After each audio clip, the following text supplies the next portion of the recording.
The City God is a film produced in 2002 that was directed by Fernando Meirelles. The movie was from the late 1960s to the early 1980s and took place in the favelas inside as well as bordering Rio de Janeiro. It followed two boys, Lil Dice, who later becomes known as Lil Zay, as well as Rocket, who narrates the film for you. The two boys start out of a new favela farly fair outside from the city center of Rio with limited access to resources like food and water. The boys are raised around the city's petty criminals, one happening to be Rocket's older brother. When the boys manage to escape the favela and come to the City of God, they take two very different paths. Rocket goes off to become a photographer while Lil Zay decides to take over the whole drug market throughout the entire city of Rio. By killing off all the competitors, aside from one named Carrot, he brings pure control and peace to the city. When Lil Zay pisses off an innocent citizen by the name of Knockout Ned by raping his wife, he sides with Carrot and starts one of the largest wars Rio has ever seen.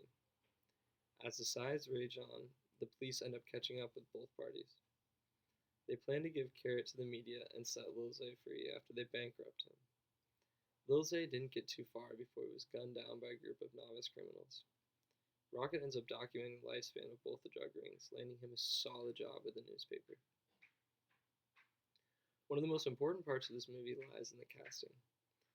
When the movie was made, there was a large shortage of black actors in Brazil at the time, forcing them to find local actors who were born and raised in the favelas. This little detail added a fair amount of authenticity to the film. With the actors being born and raised in the favelas, it's second nature to them the conflicts and situations they faced in the movie. Along with the actors, the mise en scène played a huge role in the success of the movie.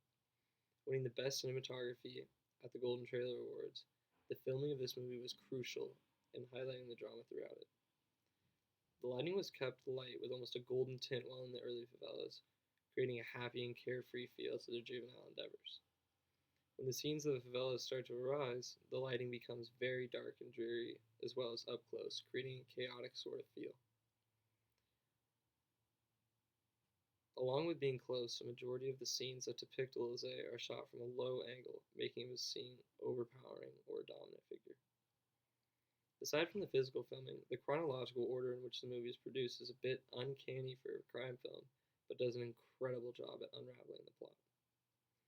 Starting at the end and going back to the beginning, and then taking the most time on Lil Zay's rise to power through the middle of the movie instantly captures you with a dramatic final scene that leaves you trying to piece it all together after it's over.